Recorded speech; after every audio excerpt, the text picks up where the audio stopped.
First of all, who are the citizens? Citizen কারা হয়, and why people construct or made state? আমরা উইhave already discussed যে কেন মানুষ রাষ্ট্র করছে, কেন কি করতেছে, তাই না? রাষ্ট্র হওয়ার সবচেয়ে বড় জায়গাটা হচ্ছে যে কেন আমরা, in our previous class we discussed why people made a state, কেন মানুষ রাষ্ট্র বানাইছে, কেন?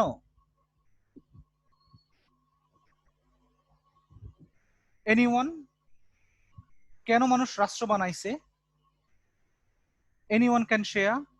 Sir, to get their own rights and আমরা হচ্ছে গত ক্লাসে আলাপ করেছিলাম হচ্ছে মোস্টলি তাদের যে তোমার হচ্ছে সিকিউরিটিটা এনশিওর করার জন্য, তাই না? security ensure করার জন্য। আর the purpose of the state আমরা অনেকগুলো আলাপ করেছিলাম, তাই না? স্যার সিকিউরিটি, গভর্নমেন্ট রেভিনিউটা যাতে হচ্ছে যে প্রপারলি, সেটা হচ্ছে গভর্নমেন্টের পার্ট। সিটিজেনের জায়গাতে হচ্ছে যে তাদের যে হিউম্যান রাইটস, ইয়েস, রাইটস গুলাকে হচ্ছে এনশিওর করার জন্য, তাই না? রাইটস এর জায়গাটা আরো অনেক পরে আসছে, মোস্টলি হচ্ছে তার সিকিউরিটিটা এনশিওর করার জন্য। ওকে, এখন আসো যে জায়গাটা, সেটা হচ্ছে রাষ্ট্র কার সিকিউরিটি এনশিওর করবে? সিটিজেনদের স্যার। ওকে, তার নাগরিকদের। হ্যাঁ, এখন আসো কারা রাষ্ট্রের নাগরিক হয়? সবাই কি রাষ্ট্রের নাগরিক হইতে পারে?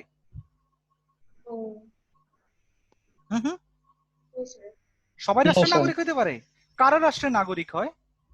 স্যার যারা ওই স্টেটে হচ্ছে বাই বর্ন যারা হচ্ছে আছে দেশে, এবং অন্যান্য যেই রিকোয়ারমেন্টস গুলা যা আছে তোমার, তুমি রাষ্ট্রের প্রতি এই কর্তব্যগুলা, এই রেসপন্সিবিলিটি ফিল করলেই, এবং তুমি রাষ্ট্রের কাছ থেকে কিছু স্পেসিফিক রিকোয়ারমেন্টস তুমি নিজের লাইফস্টাইলের জন্য নিলেই, তো তখনই তো স্যার আমরা ওই সিটিজেনটাকে হচ্ছে স্টেটের মানে বলি।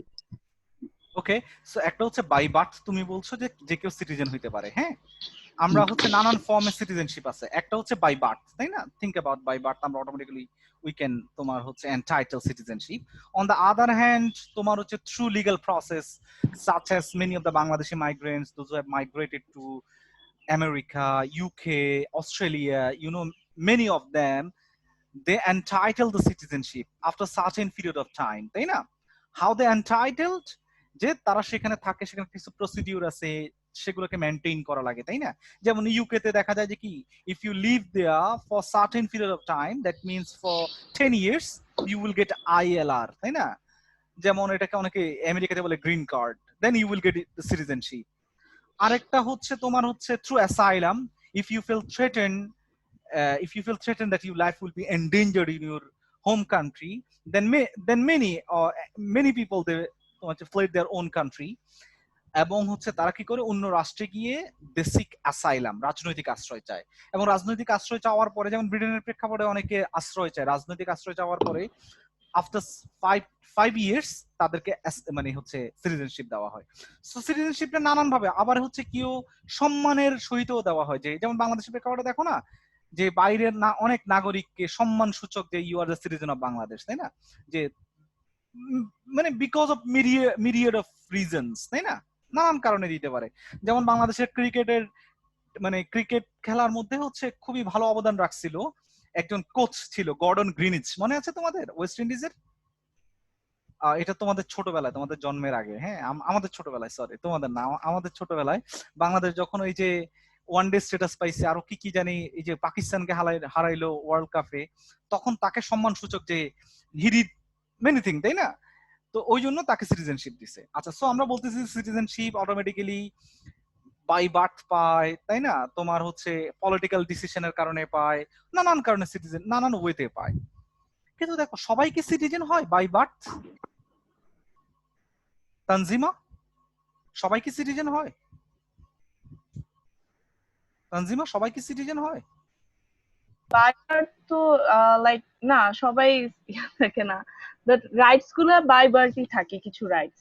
ওকে, কিন্তু আমরা তো আমাদের আলাপ করেছি যে বাই বার্থ অনেক রাইটস মানুষ এন্টাইটেল করে না, তাই না?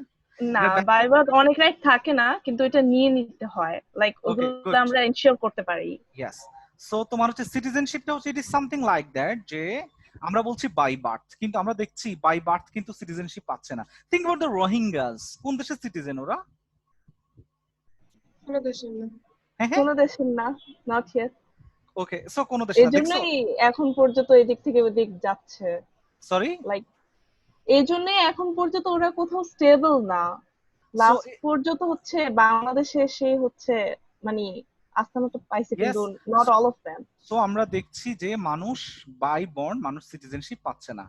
একটা রোহিঙ্গা ছেলে সে জন্মের পর সে সিটিজেন হচ্ছে না। থিঙ্ক অ্যাবাউট দ্য প্যালেস্টাইনিয়ান, তারা বাই বার্থ সিটিজেনশিপ পাচ্ছে না। Think about the people of the Kurdish, think about the people, myriad of তোমার হচ্ছে ethnic groups মানে ওভার দ্য ওয়ার্ল্ড। তুমি দেখবা যে তারা কিভাবে তাদের সিটিজেনশিপটা উইদিন মানে in terms of the nation state এটা কিরকম ভাবে কন্টেস্টেড। এই প্রবলেমটা তাহলে শুরু হলো কোন জায়গা থেকে? সেখান থেকেই we will start our discussion. First of all আমরা আজকে মোস্টলি যে জায়গাটা আলাপ করব সিটিজেনশিপ অ্যান্ড স্টেটলেসনেস। হ্যাঁ, এবং এই স্টেটলেসনেসটা এটার সঙ্গে রিফিউজির যে সম্পর্কটা আমরা দুটো ক্লাস আলাপ করব। আমি আজকে first of all I will start through discussing the refugee question. Okay, first of all তোমার হচ্ছে the birth of the refugee, এই যে স্টেটলেসনেস মানে রাষ্ট্রহীন হয়ে যাওয়া, এটা কিভাবে, how this question emerged within the domain of modern nation state. First of all, classical age before the formation of nation state, আমরা জানি হচ্ছে banishment was a form of social death, a kind of capital punishment. মাঝে মাঝে অনেক মানুষকে কি করে দিত, যে আজীবনের জন্য কি করে দিত, মানে যেটাকে আমরা কি বলতাম যে দেশান্তর করে দিত, তাই না, banishment. So it is one kind of মানে ওর্স কাইন্ড অফ পানিশমেন্ট, যে you are not part of this political community, তাই না, you are already banished from this political community. আমরা এই জায়গাগুলো হচ্ছে একদম আর্লি এজ, মিডিয়েবল এজ সে সময় দেখা যেত। সেকেন্ড ওয়ার্ল্ড ওয়ারের সময় for the first time the refugee emerged as a specific social category and legal problem of global dimensions. একদম রিফিউজি as a category, এটা হচ্ছে to some extent it started from the time of Second World War. The modern post-war refugee emerged as a knowable, nameable figure and as an object of social scientific knowledge. And from that period, তখন হচ্ছে তোমার এই প্রথম refugee problem, এত বেশি পরিমাণ মানুষ refugee হয়েছে সেকেন্ড ওয়ার্ল্ড ওয়ারের কারণে, তখন এটা নিয়ে নানান এক বিদ্যা জগতে নানান জায়গায় ল ডিপার্টমেন্ট থেকে শুরু করে মানে legal field, anthropological field, sociological field, political সায়েন্সের ফিল্ড, ফ্রম অল তোমার হচ্ছে আসপেক্টস অফ একাডেমিয়া, সবাই they have interrogated the question of the refugee. কিভাবে ঘটলো আমি জানি না, তোমরা এই মুভিটা কখনো দেখেছো কিনা, মাউথ হাউসেন মুভিটা দেখেছো কখনো, ফটোগ্রাফার অফ মাউথ হাউসেন? তোমাদের যদি স্কোপ থাকে, I will recommend you to watch this movie. Before going to the discussion of this movie, খেয়াল রাখবা সেকেন্ড ওয়ার্ল্ড ওয়ারের সময়, আমি জানি না তোমরা সেকেন্ড ওয়ার্ল্ড ওয়ারের কনটেক্সটটা তোমাদের কাছে ক্লিয়ার কিনা, প্রায় 3 কোটির উপরে মানুষ রিফিউজি হয়েছিল, জানো তোমরা এটা সেকেন্ড ওয়ার্ল্ড ওয়ারের সময়? জানো না স্যার। সেকেন্ড ওয়ার্ল্ড ওয়ারটা হচ্ছে তোমরা জানো কিনা যে সেকেন্ড ওয়ার্ল্ড ওয়ারটা mostly German it started the war, এবং জার্মান এই যুদ্ধটা শুরু করার পরে ফার্স্টলি তারা বললো যে আমরা হচ্ছে বেস্ট রেস মানে সর্বশ্রেষ্ঠ জাত, এবং নানান কারণে জার্মানদের সঙ্গে জিউসদের এক ধরনের সোশ্যাল ডিস্টেন্স তখন তৈরি হয়েছিল সেকেন্ড ওয়ার্ল্ড ওয়ারের সময়, মানে আরো আগেই, ফার্স্ট ওয়ার্ল্ড ওয়ার আরো পরেই, এবং তারা আইসোলেট করে ফেলছে those who are the Jews, এবং তাদেরকে স্টিগমাটাইজ করে ফেলছে। এবং সেকেন্ড ওয়ার্ল্ড ওয়ারের সময় তো তোমরা জানো যে মোস্টলি হিটলার ইউরোপ প্রায় পুরোটাই দখল করে ফেলছিল, জানো তো, একদম ফ্রেঞ্চ পুরো দখল করে মানে হোল ওভার দ্য ইউরোপ তারা মোস্টলি দখল করে ফেলছিল। এবং দখল করতে গিয়ে যে তারা যে কাজটা করছে, তারা জার্মান রাষ্ট্রটা দখল করার পরে eastern European part, eastern European বলতে সোভিয়েত ইউনিয়নের যে হচ্ছে তোমার এই যে একটা লার্জ পার্ট, বিশেষ করে তোমার হচ্ছে এখন যেটাকে আমরা বলি রোমানিয়া, লিথুয়ানিয়া, লাটভিয়া, নাম শুনছো না তোমরা? এই অঞ্চলগুলো আর কি, হ্যাঁ এই অঞ্চলগুলো, হ্যাঁ বালকান স্টেটস, বালকান স্টেটস, না বলকানটা, হ্যাঁ বলকান সহ তোমার হচ্ছে এই যে ইস্টার্ন ইউরোপিয়ান সবগুলো কান্ট্রি আর কি, মোস্টলি বলকান স্টেট তো আছেই, মোস্টলি সব রিজিয়ন তারা তোমার হচ্ছে দে হ্যাভ অকুপাইড এন্ড এনক্রোচড। দখল করার পরে তারা যে কাজটা করেছে, এইসব এলাকার একটা লার্জ চাঙ্ক ছিল জিউস পিপল, এবং যেখানেই যে শহরেই জিউস ছিল তারা কিন্তু সেখানে খুব একটা সার্ভাইভ করতে পারে নাই। একটা জিনিস মনে রাখবা, সেকেন্ড ওয়ার্ল্ড ওয়ারের সময় it was not only the Nazis মানে who committed atrocities against the Jews, rather তোমার হচ্ছে the nationalist groups within those region such as লিথুয়ানিয়াকে বলা হতো, লিথুয়ানিয়ার রাজধানীকে বলা হতো তোমার হচ্ছে সেকেন্ড জেরুজালেম, এত বেশি সেখানে জিউস থাকতো। আচ্ছা, সেটাতে যাওয়ার আগে আমি তোমাদেরকে বলি, আমি জানি না তোমরা ইউরোপিয়ান যে জিওগ্রাফি বা সেখানকার যে ডাইমেনশনটা সম্পর্কে তোমরা ক্লিয়ার কিনা। বাংলাদেশে দেখবা পিপল আর ফ্লাডেড এভরিহোয়ার, তুমি বাংলাদেশে যেখানেই যাও দেখবা মানুষ আর মানুষ, তাই না? বাংলাদেশের সোশ্যাল স্ট্রাকচারটা খেয়াল করছো, জিওগ্রাফিক্যাল স্ট্রাকচার এভরিহোয়ার পিপল, তাই না? কিন্তু ইউরোপের তোমার হচ্ছে তোমার জিওগ্রাফিক যে স্ট্রাকচার বা হচ্ছে ডেমোগ্রাফিক যে স্ট্রাকচার, এইটা আমাদের সাউথ এশিয়ান সোসাইটি গুলার মতো না। সেখানে দেখা যায় যে কি এই ছোট শহরে অনেক মানুষ বসবাস করছে, এরপর অনেক দূরে আরেকটা ছোট শহরে অনেক মানুষ বসবাস করছে, মাঝখানে জায়গাটা অনেক ফাঁকা। আমাদের এখানে যেরকম পিপল আর ফ্লাডেড এভরিহোয়ার, কিন্তু তুমি ইউরোপিয়ান সোসাইটি গুলোতে এরকম দেখবে না, এখানে একটা কমিউনিটি, এই জায়গাটা ফাঁকা, অনেক দূরে আরেকটা কমিউনিটি, এবং মানুষ মোস্টলি ছোট্ট একটা গ্যাটো, তোমরা ইংরেজি একটা শব্দ শুনেছো বোধহয় গ্যাটো, হ্যাঁ, একটা ছোট্ট গ্যাটোর মধ্যে সবাই বসবাস করে, বুঝছো? যে একটা, এটা কি বলবো, যে আমাদের মফস্বল শহর বলেন না, এরকম একটা ছোট্ট শহরের মধ্যে অনেকে একসঙ্গে বসবাস করে, আবার অনেক দূর আরেকটা শহরে বসবাস করে। সেকেন্ড ওয়ার্ল্ড ওয়ার যখন শুরু হচ্ছে তখন প্রত্যেকটা ঘ্যাটো বা প্রত্যেকটা তোমার হচ্ছে এই যে ছোট ছোট, হ্যাঁ, আবাস স্থল যেগুলো আছে, সেখানে যারা লোকাল, বিশেষ করে এই যে ইস্টার্ন ইউরোপিয়ান কান্ট্রিগুলো, রোমানিয়া, বুলগেরিয়া, লিথুয়ানিয়া, এইসব কান্ট্রিগুলোতে যে জিনিসগুলো ঘটেছে, তোমার ওই ছোট ছোট শহরের যে বাসিন্দারা যারা জিউস ছিল তাদেরকে অটোমেটিক্যালি সেগ্রিগেটেড করে ফেলছে, যে you are not part of us. খেয়াল করছো জিনিসটা? যে এবং তারা মার্ক করে ফেলছে যে ইহুদিরা, জিউসরা তারা এই জায়গায় চলে যাবে, সো জিউসদেরকে এইভাবে আলাদা করে ফেলছে। করে ফেলার পরে যখন নাজিরা এই জায়গাগুলো হয় দে অকুপাইড দিস ল্যান্ড, তখন তারা এই যে ছোট ছোট শহরের যারা স্থানীয় মানে মানে এই যে তোমার হচ্ছে যারা জিউস ছিল না তাদেরকে বলতো যে দিজ আর দ্য জিউস, এবং সবাই জিউসদেরকে একটা কমন এনিমি মনে করতো।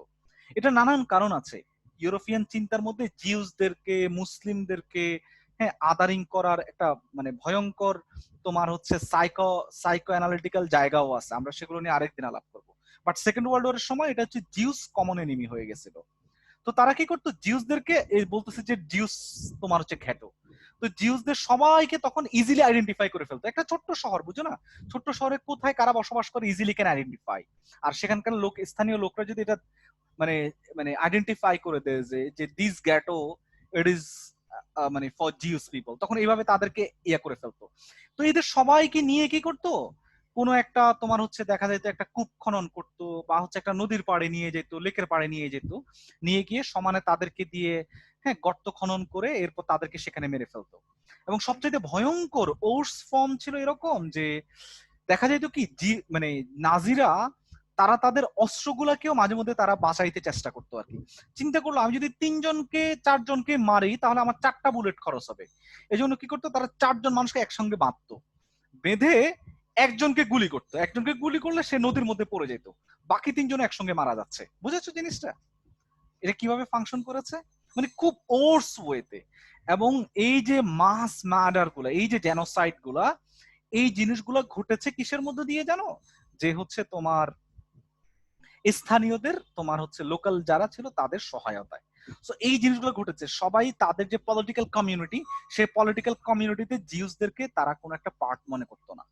সো এই এরকম যখন মাস কিলিং ঘটছে তখন অটোমেটিক্যালি পিপল তারা কি করছে, তাদের যে আবাসস্থল থেকে স্বভাবতই মানুষ লুকায়ে গেছে এখানে ওখানে, তাই না, তারা হচ্ছে ডিসপ্লেস হয়ে গেছে অটোমেটিক্যালি। এই যে ফর দ্য ফার্স্ট টাইম, এবং বলা হয় প্রায় 3 কোটির মতো মানুষ, ইউরোপে কিন্তু খুব বেশি মানুষ নেইও, আমাদের এখানে যেরকম অসংখ্য মানুষ আমাদের সাউথ এশিয়ান সোসাইটি গুলোতে, ইউরোপ খুবই, হ্যাঁ, ইভেন স্টিল তারা জন্মহারের একটা ক্রাইসিসে ভুগতেছে। তোমরা আমার কথা শুনতে পাচ্ছ? আচ্ছা, সো যে জিনিসটা ঘটেছে তোমার, এই প্রায় হচ্ছে 3 কোটি মানুষ তখন রিফিউজি হয়ে গেছে, এবং এদের লার্জ চাঙ্কে অনেকরে মেরে ফেলতো, আবার অনেকরে কিন্তু হচ্ছে মেরে ফেলতো না। হ্যাঁ, তখন হচ্ছে তোমার কি করতো, যে তোমার হচ্ছে লার্জ চাংকে তারা হচ্ছে কিছু কনসেন্ট্রেশন ক্যাম্পের মধ্যে নিয়ে আসতো। মাউথ হাউসেন হচ্ছে একটা কনসেন্ট্রেশন ক্যাম্প। এরকম এর থেকে মাউথ হাউসেন থেকে আরো একটা বড় কনসেন্ট্রেশন ক্যাম্প ছিল, তার নাম হচ্ছে অসউইচ। নাম শুনেছো তোমরা অসউইচের কনসেন্ট্রেশন ক্যাম্পের? হ্যাভ জি ইউ স্যার। Ever heard? জি স্যার, ইয়েস। ওকে, কোত্থেকে কি নাম শুনেছো? বললেন? হ্যাঁ, অসউইচ। অসউইচ তোমার হচ্ছে কনসেন্ট্রেশন ক্যাম্পের নাম শুনেছো? What G is sir. Concentration camp? What is, তোমরা আবার অনেকে দেখি যে ভিডিও নাই হয়ে গেছে, অনেকে ছিল অনেকে আবার নাই হয়ে যাচ্ছে। ইয়েস প্লিজ বলো, কনসেন্ট্রেশন ক্যাম্পটা কি? Can anyone can share with me? Is it like mental torture center? এই যে তোমার চেহারা মোবারক দেখি, আরিফ তুমি আছো, বেঁচে আছো? জি আলহামদুলিল্লাহ। হ্যাঁ দেখি তোমার চেহারা মোবারক দেখি। দেখানোর চেষ্টা করতেছি স্যার। আচ্ছা চেষ্টা করো প্লিজ। আচ্ছা বাকিদের থেকে শুনি প্লিজ। ফারিয়াহা হক। যেখানে ইমপ্রিজন করে হ্যাঁ, রাখা বলো। হইতো, মানে বন্দি করে রাখা হইতো। সাচেস কিউবায় বন্দি করে রাখা হতো, জানো? না, ওইটার ব্যাপারে ক্লিয়ার না। আর কেউ? ব্রুটাল ওয়েতেই স্যার হবে I guess। ওদেরকে হ্যাঁ ওদেরকে মানে এমন ভাবে রাখতো স্যার যে মানে খুব মেন্টাল টর্চারের মধ্যে দিয়ে যেতে হতো। ওদের থাকার খাবার বা ওদের যে রাইটস গুলা সেগুলো তো একদমই মানা হতো না। প্লাস ওদেরকে মানে খুব প্রচুর লেবারই করতে হতো স্যার। মানে পাশেই হয়তো বা কোনো থ্যাংক ইউ, কারখানা থ্যাংক ইউ। যে তোমরা এটা এটা ওরা খুব তো ভালো। ওইখানে মারাও যেত আই গেস। তো Yes, ওই এই তো লেভেলের good. টর্চারই হইতো ইয়েস, ওখানে, মারাও সেখানে যেত। যে কাজটা হইতো, আমি তোমাদেরকে একটা এই যে মাউথ হাউসের মুভিটার গুগল ড্রাইভ লিংক দিব, আমার কাছে ডাউনলোড করা আছে, আমাদের স্টুডেন্ট ডাউনলোড করেছে। তোমরা প্লিজ এটা একটু দেখে নিবা কালকের মধ্যে। হ্যাঁ, আরো অসংখ্য মুভি আছে, তুমি নেটফ্লিক্স ইউটিউবে গেলে আমি তোমাদেরকে কিছু ভিডিও দিব কিভাবে হিউম্যান ক্যাপাসিটিকে এক্সপেরিমেন্ট করা হয়েছে। তো তখন নাজিরা কি করতো, যারা রিফিউজি, যারাই যুদ্ধবন্দী ছিল, মোস্টলি যারা তাদের প্রিজনার ছিল, এদেরকে নিয়ে আসতো। নিয়ে এসে তোমার এক ধরনের বড় বড় বন্দিশালায় তাদেরকে হচ্ছে তোমার মানে আটকায় রাখতো।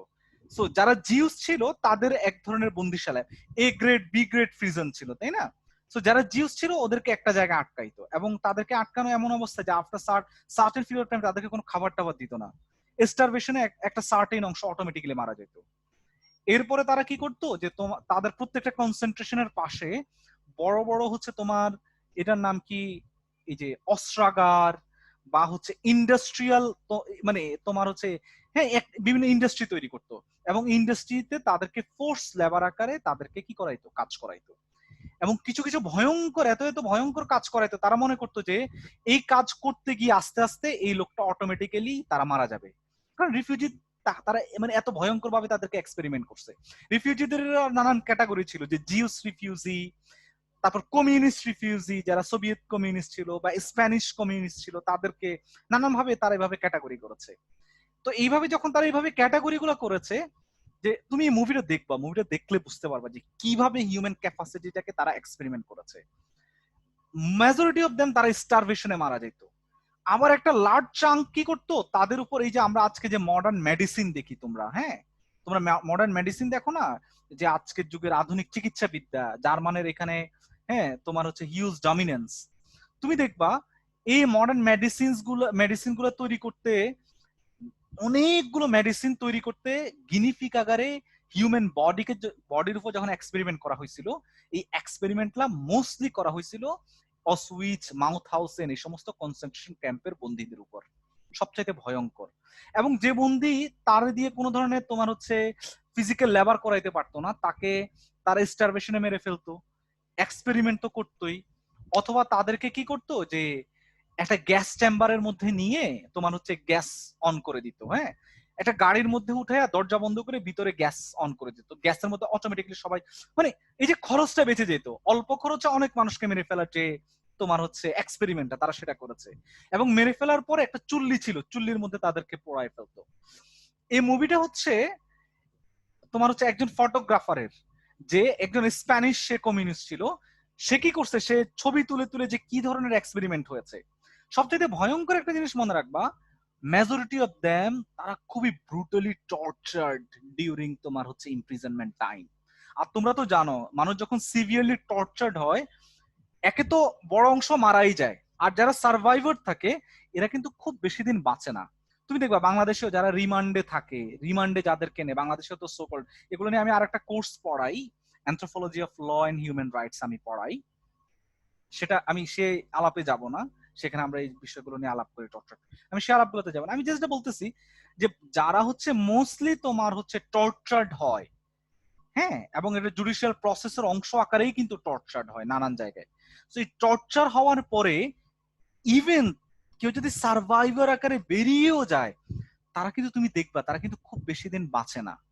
অনেকে বাঁচলেও দেখবা যে তাদের কিডনি ড্যামেজ হয়ে যায়, তারপর হচ্ছে তাদের হচ্ছে এটার নাম কি সেক্সুয়াল অর্গানটা ডিসফাংশন হয়ে যায়, হ্যাঁ, তারপর হচ্ছে লিভারটা নষ্ট হয়ে যায়।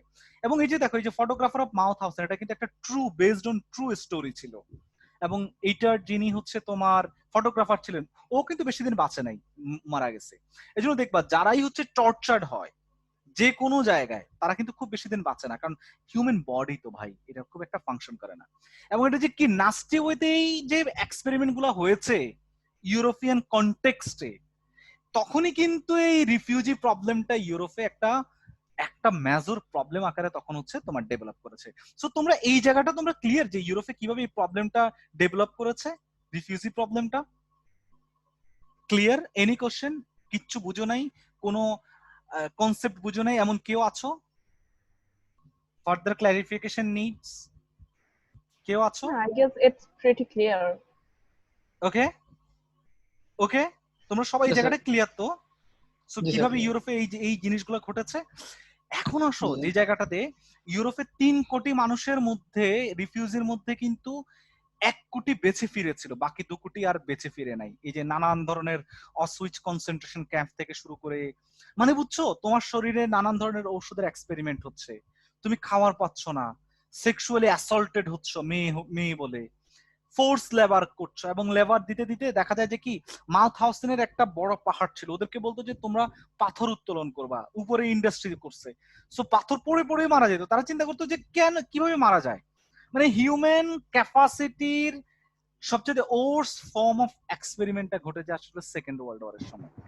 আরো একটা ইন্টারেস্টিং, এই যে দেখো ইউরোপিয়ান যে চিন্তা কাঠামোটা, ইউরোপিয়ানরা এই যে জিউসদেরকে যখন এভাবে এক্সপেরিমেন্ট করতেছে, জিউসদের এই যে বাজে অবস্থা, তখন তারা এটা বলতেছে যে এরা হচ্ছে মুসলমান। মানে তুমি একটা ইন্টারেস্টিং একটা আলাপ আছে তোমার হচ্ছে জর্জিও আগামবেন, মানে ইউরোপের চিন্তায় মুসলমান জিনিসটা হচ্ছে হিউম্যান এবং নন হিউম্যানের মাঝামাঝি ছিল একসময়। এখন অনেক চেঞ্জ হয়েছে, নানান চার্টার কনভেনশন অনেক কিছু হয়েছে, তোমরা লয়ের স্টুডেন্ট যারা আছো তারা এগুলো অনেকেই জানো।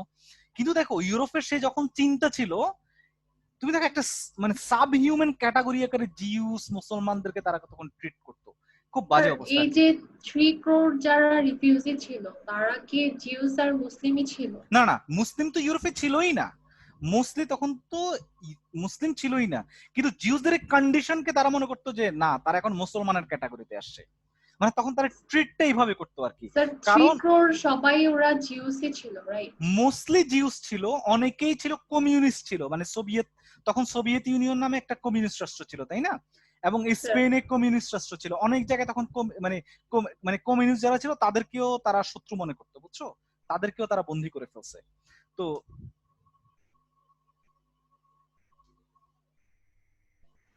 সরি একটা ফোনে হচ্ছে প্রবলেম হয়েছে। আমার কথা এখন শোনা যাচ্ছে? সরি বোধহয় একটু ফ্লাকচুয়েট করছে। শোনা যাচ্ছে এখন আবির?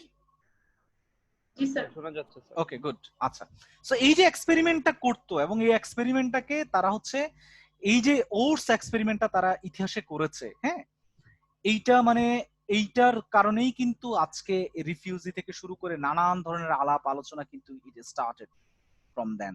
তোমরা এই জায়গাটা তোমরা ক্লিয়ার সবাই? ওকে, সো আমি এরপরে যাচ্ছি, খেয়াল করো। আর একটা মনে রাখবে, এই যে 3 কোটির মধ্যে কিন্তু 2 কোটি তখন একদম হারায় গেছে, তারা আর বেঁচে ফিরে নাই, হ্যাঁ, যা ঘটেছে।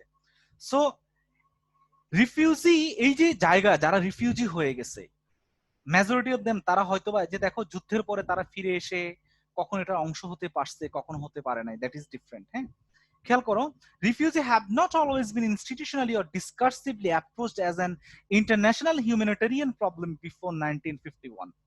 সেকেন্ড ওয়ার্ল্ড ওয়ারের পরে যে জেনেভা কনভেনশন হলো, আরো নানান কিছু হলো, এবং রিফিউজি নিয়ে নানান ট্রিটি হলো, 1951 এর আগে এটাকে কখনোই সে অর্থে আগে কখনো কি করা হয়নি, হিউম্যানিটেরিয়ান প্রবলেম আকারে ট্রিট করা হয়নি। মোস্টলি এটাকে তখন ট্রিট করা হতো একটা মিলিটারি প্রবলেম, মিলিটারি। এবং following second world war we have already experience that refugee law is an inseparable part of মানে of the code of human rights, তাই না? তখন যখন হিউম্যান রাইটস নামক একটা গ্লোবাল মেকানিজম দাঁড়ায় গেল, তাই না? রিফিউজি কোশ্চেনটা তখন এটা একটার সঙ্গে মিঙ্গেল টুগেদার, একসঙ্গে আসছে। এর আগে রিফিউজি নিয়ে কেউ খুব একটা কথাও বলে নাই, তাই না? সো যারা রিফিউজি হয়ে যায় তাদের আবার হচ্ছে ক্যাটাগরাইজেশনের কিছুটা প্রবলেম আছে। তারা কি স্টেটলেস, ডিসপ্লেসড, ন্যাশনলেস? এটা আবার ইন্টারেস্টিংলি কিছু ডিবেট আছে। আমি তোমাদের মনে আছে কিনা, আমি সেকেন্ড ক্লাসে আই টকড অ্যাবাউট হানা আরেন্ট। মনে আছে তোমাদের হানা আরেন্টের কথা? আমি হানা আরেন্টের কথা আলাপ করেছিলাম। হানা আরেন্ট নিজেও একজন জিউস ছিলেন, উনি জার্মান রাষ্ট্রের নাগরিক ছিলেন। হ্যাঁ, তো তিনিও তো তার এক্সপেরিয়েন্সটা তো ছিল সেকেন্ড ওয়ার্ল্ড ওয়ারের, যে কিভাবে তিনি জার্মান রাষ্ট্রের অংশ হয়েও সকল ধরনের নাগরিক অধিকার থেকে কি ছিলেন, ডেপ্রাইভড ছিলেন। So how this happened, that is also a crucial question. হানা আরেন্ট যে তর্কটা করেছেন, আমি হানা আরেন্টের তর্কটা আমাদের সেকেন্ড ক্লাসে আমরা উই হ্যাভ অলরেডি ডিসকাসড, যে হানা আরেন্ট বলছেন যে তুমি কোনো একটা রাষ্ট্রের তুমি হিউম্যান হতে হলে তোমাকে যে জায়গাটা হচ্ছে তোমার দরকার, সে জায়গাটা হচ্ছে যে তোমাকে কোনো না কোনো একটা পলিটিক্যাল কমিউনিটির পার্ট হতে হবে। তুমি শুধু হিউম্যান হলেই হবে না। তো আমাদের মনে আছে ওই ডিবেটটা, তোমাদের আমরা যে ক্লাসটা করেছিলাম, তোমাদের ওই ডিবেটটা মনে আছে যে তুমি you can't claim yourself as human before being part of any political community. Without being a part of any political community, your humanness, it is nothing but the nakedness of the humanity. মানে think about, তোমাদেরকে আমি উদাহরণটা দিয়ে খেয়াল করো, যে think about a Jews, but think about the Rohingya. সে মানুষ, তাই না? তার এই মানুষটা সে ততক্ষণ পর্যন্ত ক্লেম করতে পারবে না যতক্ষণ না সে কোনো একটা ব্রডার পলিটিক্যাল তোমার হচ্ছে কমিউনিটি, যেটাকে পলিটিক্যাল কমিউনিটি বলতে আমরা এখন মোস্টলি রাষ্ট্রকেই বুঝাই, তাই না? কোনো একটা রাষ্ট্রের তুমি যদি অংশ না হও ততক্ষণ পর্যন্ত তুমি কিন্তু আসলে তোমার যে এই যে মানুষ হওয়া, তুমি এটা আসলে ক্লেম করতে পারবে না। ওই যে তুমি তানজিমা একটু আগে বলেছো যে হিউম্যান রাইটস এর আলাপ করেছো তুমি, তাই না? সো হিউম্যান রাইটস কিন্তু তুমি কার কাছে ক্লেম করবে? যেমন রোহিঙ্গা, সে কার কাছে হিউম্যান রাইটস ক্লেম করতে পারে? সে যে রাষ্ট্রের অংশ, মায়ানমার রাষ্ট্র, তারা তাকে অস্বীকার করেছে, you are not a part of us, তাই না? তুমি আমাদের রাষ্ট্রের কোনো অংশ না। সো যখন কোন একটা পলিটিক্যাল স্টেট, কোন একটা রাষ্ট্র, পলিটিক্যাল কমিউনিটি তোমাকে তার অংশ গণ্য করছে না, তুমি কিন্তু কারো কাছে গিয়ে তুমি কি করতে পারতেছো না, ক্লেম করতে পারতেছো না। পারতেছো? জিনিসটা খেয়াল করছো? জিনিসটা রোহিঙ্গারা কোথাও গিয়ে ক্লেম করতে পারতেছে না, যে কার কাছে ক্লেম করবে? খেয়াল করছো? জিউসরা কিন্তু তখন ক্লেম করতে পারতেছে না, কার কাছে ক্লেম করবে? খেয়াল করছো জিনিসটা? কারণ তারা জার্মান রাষ্ট্রের অংশ, বাট জার্মান রাষ্ট্র বলতেছে যে you are Jews, you are not a part of our broader political community. So সে কিন্তু আর কোথাও কি করতে পারতেছে না। সো সে এই যে নেশনলেস হয়ে যাচ্ছে, স্টেটলেস হয়ে যাচ্ছে।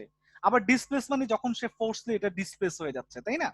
সো একই রকম ভাবে এই যে তোমরা এখন ইন্ডিয়াতে তুমি দেখো সবচেয়ে ভয়ঙ্কর যে প্র্যাকটিসটা আসামের ক্ষেত্রে ঘটতেছে, আমি জানি না তোমরা আসামের এবং ভারতের যে তোমরা রিসেন্ট যে সিটিজেনশিপ অ্যাক্টের যে ডিবেটটা তোমরা খেয়াল করছো কিনা জানি না, সেখানে বলা হচ্ছে যে আসামে বলা হচ্ছে যারা ন্যাশনাল যে রেজিস্ট্রেশন হচ্ছে সেখানে তোমরা পাশে আমাদের পড়শি দেশের এই ঘটনাগুলো তোমাদের খুব ইম্পর্টেন্ট।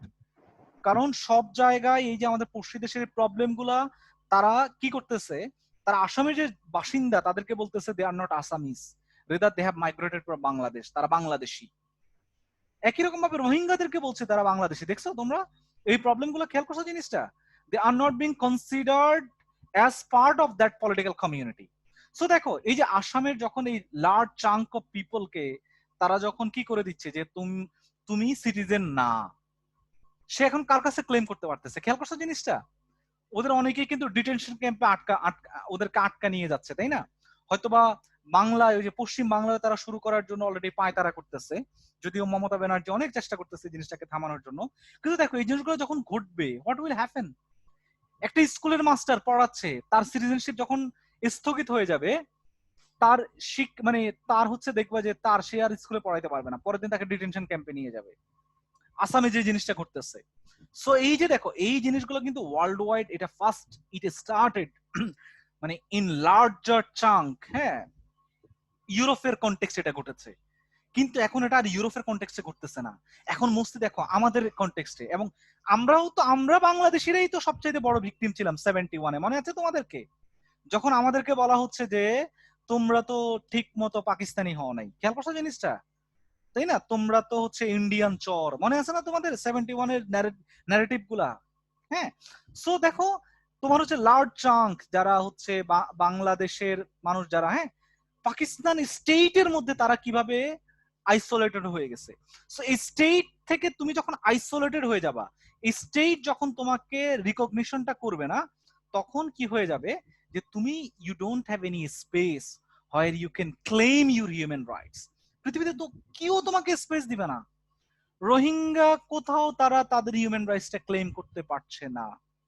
আসামিতে যারা আসামি মুসলমান এবং আসামি হিন্দু যারা, এই যে ভারতের এখন যে বিজেপির যে শাসনের মধ্যে যারা স্টেটলেস হয়ে যাচ্ছে, তারা কিন্তু কখনোই কোথাও গিয়ে তারা কিন্তু ক্লেম করতে পারবে না। ভারত যেহেতু তাদেরকে অলরেডি বলতেছে you are not our citizen, কই ক্লেম করবে? কারো কাছে ক্লেম করে তাদের কিন্তু কোনো স্পেস নাই। খেয়াল করছো জিনিসটা? সো এই টুইস্টটা কিন্তু খুব ইম্পর্টেন্ট। যখন কেউ রিফিউজি হয়ে যায়, তখন আসলে তার কোনো ধরনের পলিটিক্যাল রাইট পাওয়ার যোগ্যতা থাকে না। ওকে, কেউ রিফিউজি হয়ে গেলে সে আর মানুষ হিসেবে বেঁচে থাকে না, সে মানে তার এই মানবিক সত্তাটা আসলে কোনো মানবিক সত্তা না।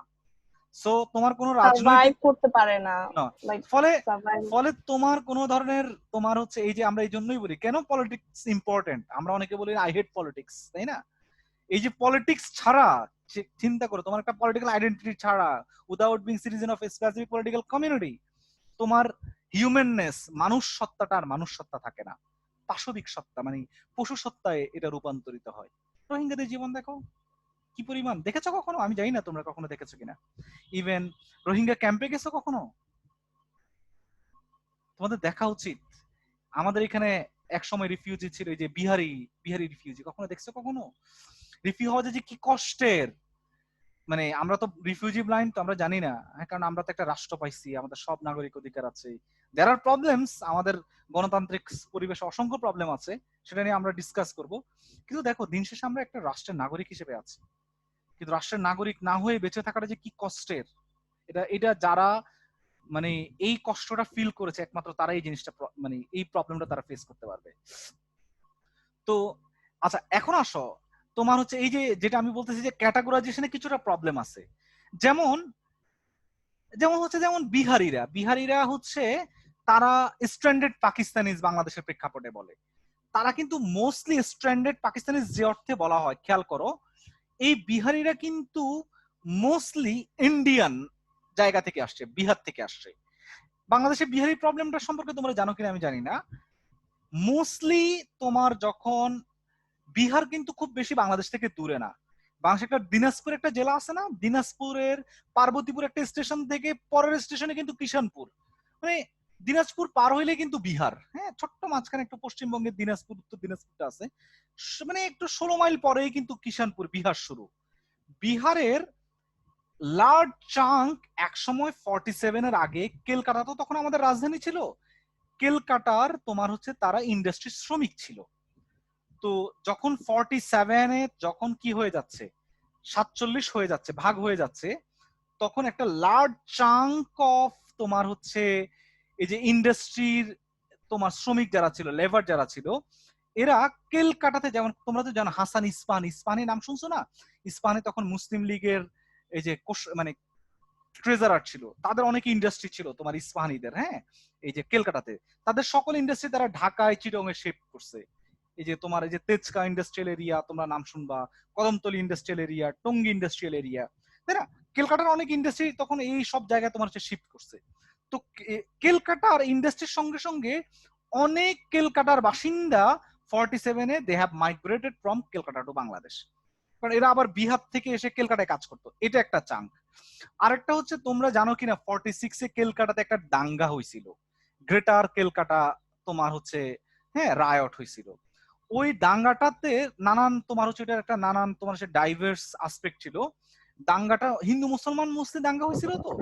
তো ক্যালকাটাতে যারা দাঙ্গা শুরু হয়েছিল, ক্যালকাটার অধিকাংশ জাহাজের শ্রমিক ছিল বাংলাদেশের নোয়াখালী অঞ্চলের, এবং ক্যালকাটার দাঙ্গা যারা মারা গেছে মোস্টলি তারা ছিল নোয়াখালীর মুসলমান আর কি। হ্যাঁ মানে নোয়াখালীর মুসলমান বলতে কি, নোয়াখালীর মানুষ মোস্টলি তারা মুসলিম ছিল, ক্যালকাটার এই যে তোমার জাহাজ কারখানাতে তারা কাজ করতো, এবং অনেকেই মারা গেছে।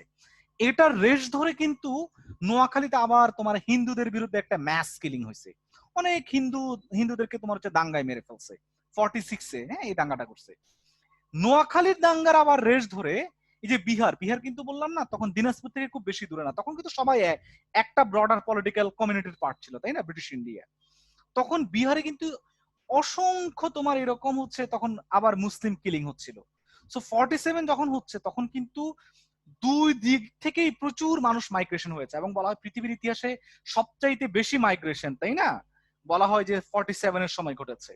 সো অনেক মানে 10 কোটি মানুষের তখন নাকি মাইগ্রেশন ঘটেছে দু পার্ট থেকে, মানে হিউজ মানে আনইমাজিনেবল মাইগ্রেশন ঘটেছে। তোমরা পাকিস্তান সাইডে তো ওই দিকের একটা মাইগ্রেশন ঘটেছে, কিন্তু আমাদের এখানে একটা লার্জ চাঙ্ক, আমাদের এখানকার মানে হিন্দুদের একটা বড় অংশই কিন্তু they have migrated from eastern Bengal to western Bengal. আবার পশ্চিম বাংলার অসংখ্য মুসলমান তারা শিফট করেছে, শুধু পশ্চিম বাংলা থেকেই না, বিহার থেকে অসংখ্য মুসলমান তারা শিফট করেছে। বিহার কিন্তু খুব দূরের না, বুঝছো। এখন আসো তারা তো এসে তুমি দেখবা এই যে বিহারিদের, তখন এদেরকে বিহারি বলতো আর কি, পাকিস্তান রাষ্ট্রের মধ্যে অংশ ছিল। বিহারিদের জন্য তুমি দেখো তখন পাকিস্তান রাষ্ট্রের মধ্যে দিনাজপুর এবং রংপুর এই দুটো শহরের মাঝামাঝি তাদের জন্য একটা শহরও বানানো হয়েছিল, যেহেতু পার্বতীপুর স্টেশন দিয়ে এসেছিল। বিহারিদেরকে তখন মানে সেটেলমেন্ট করার জন্য রংপুর এবং দিনাজপুরের মাঝে একটা শহর আছে 10 কিলোমিটার মাঝে, এটার নাম হচ্ছে সাইদপুর। তোমরা নাম শুনছো কিনা জানি না, সাইদপুর একটা জায়গা আছে, সেখানে বিহারিদেরকে মোস্টলি, এবং বিহারিরা মোস্টলি তোমার তখন নানান রেলওয়ে কলোনি বা এইরকম, তারপর হচ্ছে তোমার পেপার মিল, নানান ইন্ডাস্ট্রিয়াল কলোনির পাশে তারা মোস্টলি তারা থাকতো। 71-এ যে জিনিসটা করছে বাংলাদেশের মুক্তিযুদ্ধের সময়, মেজরিটি অফ দ্য বিহারিজ তারা বাংলাদেশের মুক্তিযুদ্ধের বিপক্ষে অংশ নিচ্ছিল, আবার অনেক বিহারি মুক্তিযুদ্ধের পক্ষেও ছিল। ইভেন বাংলাদেশের জাতীয় পতাকা যে ডিজাইনার সে নিজেও বিহারি ছিল। হ্যাঁ, ফলে একদম মানে বিহারি মানেই হচ্ছে মুক্তিযুদ্ধের মানে বাইরে ছিল, এইভাবে ব্র্যান্ডিং করাটাও ইট ইজ সামথিং প্রবলেমেটিক। অনেক মুক্তিযোদ্ধা বিহারিও ছিল, সেটা ভিন্ন। কিন্তু মুক্তিযুদ্ধের পরে যে জিনিসটা ঘটেছে, যেহেতু মুক্তিযুদ্ধের সময় একটা লার্জ চাঙ্ক অফ বিহারিস তারা মুক্তিযুদ্ধের বিরোধিতা করেছিল, মুক্তিযুদ্ধের পরে কিন্তু আবার তাদের অনেকের বিরুদ্ধেও ম্যাস কিলিং গুলা অনেক জায়গায় ঘটেছে। যেমন তোমার খুলনায় জানি না অনেকগুলা পাটকল ছিল, পাটকলের শ্রমিকদের তোমার সেখানে অনেক হত্যা হয়েছে অনেক জায়গায়। আর বিহারিরাও মুক্তিযুদ্ধের সময় অসংখ্য মুক্তিযোদ্ধাদের অসংখ্য মানুষকে হত্যা করেছিল। তো এই নানান কারণে মানে মুক্তিযুদ্ধের পরে বিহারিদেরকে বলা হলো যে তারা আটকে পড়া পাকিস্তানি। হ্যাঁ, তাদেরকে আর বাংলাদেশের যে ব্রডার, আমরা যে বাংলাদেশের যে ব্রডার যে ন্যাশনাল ইমাজিনেশন সেটাকে আর কল্পনা করা হয়নি, এবং তাদের অনেকেই তো মারা গেছে। আবার অনেকে যে জায়গাটা হচ্ছে তাদেরকে নানান ক্যাম্পে, বাংলাদেশে প্রায় 66 ক্যাম্প আছে, ক্যাম্পে তাদেরকে রেখে দেওয়া হয়েছে। ঢাকা দেখো না তোমরা, মোহাম্মদপুর ভাসানটেকের ওইদিকে একটা আছে, তাই না, এটাকে কি বলে, এই যে কালশির ওখানে একটা আছে, তাই না। তারপর হচ্ছে মিরপুরে পল্লবীর ওইদিকে একটা বিহারি ক্যাম্প আছে, ময়মনসিংহ শহরে আছে, খুলনার কোহিনুর মোড়ে, চিটাগং এর রৌফাবাদ কলোনি, মানে এভরিওয়্যার, সৈয়দপুরে তো এখনো আছে। ক্যাম্পের মধ্যে তাদেরকে আটকে ফেলা হয়েছে, এবং প্রথমে পাকিস্তানকে বলছিল যে তারা রিফিউজি গুলোকে নিয়ে যাবে, পরে তো পাকিস্তান নিয়ে যায় না, তারা এখানে অলরেডি তারা বাংলাদেশে থেকে গেছে। এবং তুমি ফলে দেখো তারা কিন্তু ন্যাশনাললেস না, তাদের একটা national identity, they are the Biharis, but তারা স্টেটলেস বিকজ বাংলাদেশে তারা সিটিজেন না। যদিও 2008 সালের পরে তুমি দেখো 2008 সালের পরে হাইকোর্টে তাদের অনেকেই মানে আপিল করছে যে আমি তো ভাই বাংলাদেশে জন্ম নিছি, তাই না, আমি তো বাই বার্থ বাংলাদেশি হওয়ার কথা। কিন্তু বাংলাদেশে সরকার তখন বললো যে তারা বাংলাদেশের একটা পার্ট হতে পারবে, সিটিজেন হতে পারবে, কিন্তু তাদের অনেকের নামের পিছনে লেখা থাকে হচ্ছে তোমার এটার নাম কি, ঠিকানা, অ্যাড্রেসটা লেখা থাকে জেনেভা ক্যাম্প বা অমুক ক্যাম্প এরকম ক্যাম্প লেখা থাকে। তো ক্যাম্প লেখা থাকলে স্বভাবতই তাদের অনেকেই হচ্ছে পাসপোর্ট পাওয়া যায় না। তুমি দেখো যখন তোমার স্টেট আইডেন্টিটি নাই, তুমি বিহারি ক্যাম্পে যে কখনো যদি তাদের সঙ্গে আলাপ করো, ও মাই গড, আমি তো নিজে আমার আন্ডারগ্রেড থিসিস করেছি বিহারিদেরকে নিয়ে, আমার লাইফ আমি দেখে এসেছি। ছোট্ট একটা রুম 5 ফিট বাই 7 ফিট। দেখো আমি এখন যে রুমটাতে বসবাস করি, যদি আমার ব্যাকগ্রাউন্ডে একটা সমুদ্র সৈকত দেওয়া আছে, দ্যাট ইজ ডিফারেন্ট, বাট আমার যে রুমটা, হ্যাঁ আমার রুমটা বিশাল রুম, তাই না, বিশাল একটা রুমের মধ্যে একটা বিহারিদের তুমি ঘরের মধ্যে যাও 5 ফিট বাই 7 ফিট দৈর্ঘ্য প্রস্থে, এই রুমের মধ্যে বাবা মা ছেলে মেয়ে সবাই একসঙ্গে থাকে।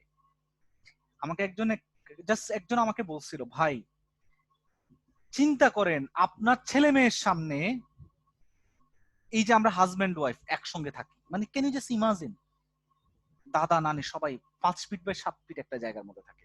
Can you just imagine how they can survive? They don't have any, এই যে বললাম না তারা নেশনলেস না, তাদের একটা ন্যাশনাল আইডেন্টিটি আছে, বাট তারা স্টেটলেস। খেয়াল করছো জিনিসটা? আবার অনেকে আছে ডিসপ্লেসমেন্টটা নানান ভাবে ঘটে, যেমন তোমার রিফিউজি, এখন তো বলা হয় যে এনভায়রনমেন্টাল রিফিউজি, তাই না? বাংলাদেশে ভোলা, বরিশাল, চাঁদপুর অঞ্চলের বিশাল একটা লার্জ ট্রাঙ্ক এখন কনসিস্টেন্টলি বাংলাদেশে বলা হচ্ছে যে 1 কোটি মানুষ এনভায়রনমেন্টাল রিফিউজি হয়ে যাবে, তাদের সকল বাড়িঘর সমুদ্রে ভেসে যাচ্ছে, তাই না? সো ডিসপ্লেস হয়ে যাচ্ছে। আবার কিছু আছে পলিটিক্যাল কারণে ডিসপ্লেস হয়ে যায়, তাই না? তাদের স্টেটও আছে, নেশন আছে, কিন্তু তারা থাকতে পারছে না। যেমন বাংলাদেশে যখন চিটং হিল ট্র্যাক্সে যখন তোমার হচ্ছে ইয়াটা ঘটছে, এটার নাম কি, ইনসার্জেন্সি ছিল, হ্যাঁ তোমার সাবন্যাশনাল ওয়ার ছিল ডিউরিং 1980s, অসংখ্য মানুষ কিন্তু মানে ডিসপ্লেস হয়েছিল না, পালায় গেছিল না তোমার হচ্ছে। সো এই প্রবলেম গুলো, এই গ্রে এরিয়া গুলো আছে যারা ডিসপ্লেস হয়, যে যেমন যে বিহারিদেরকে, মানে তুমি তাদের লাইফ গুলো দেখলে তখন ইউ ক্যান মানে ইমাজিন। আচ্ছা, displacement through the prism of xenophobic national states trace the political and symbolic logics lead to pathologize and even criminalize refugees.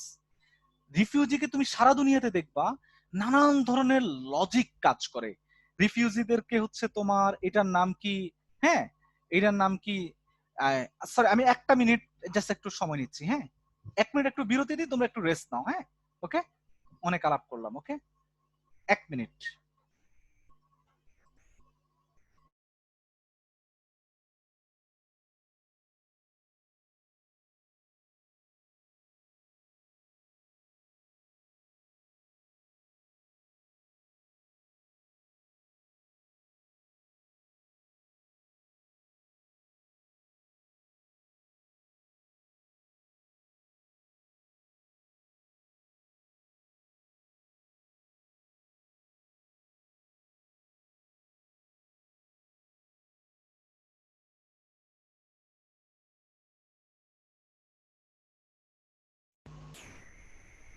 Sorry, শোনা যাচ্ছে? Yes, sir. আসলে বাসায় থেকে ক্লাস নেওয়াটা একটু টাফ। আমার দুটো ছোট ছোট বেবি আছে, তো একদম ছোট, মানে ওদেরকে মানে কোনো মতেই কন্ট্রোলে রাখাটা যে কি পরিমাণ কষ্ট, এটা যাদের বাসায় বেবি আছে।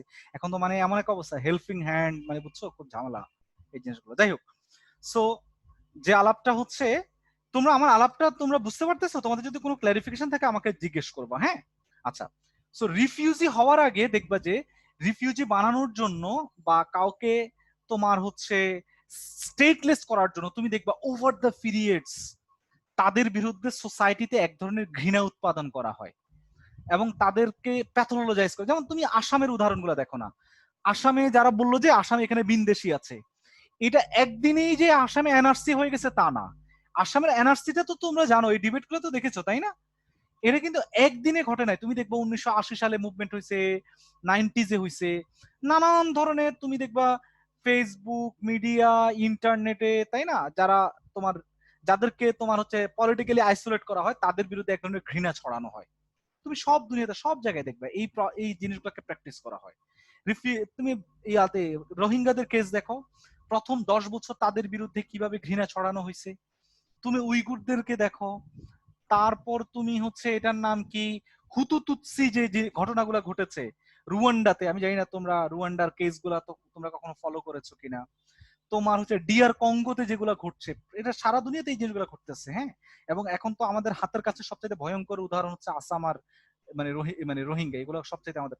সো তুমি দেখবা প্রথমে বলবে যে এরা হচ্ছে ডার্টি, এরা বাংলাদেশি, এরা আমাদের পার্ট না, এরা problematic, threat to national identity, জেহাদি, জঙ্গি, মানে তুমি দেখবা তাদের বিরুদ্ধে এক ধরনের কন্টিনিউয়াস, হ্যাঁ তাদেরকে ডেমোনাইজ করার জন্য, দানবীয় আকারে হাজির করার জন্য তাদের বিরুদ্ধে একটানা নানান ধরনের বয়ান খাড়া করানো হয়।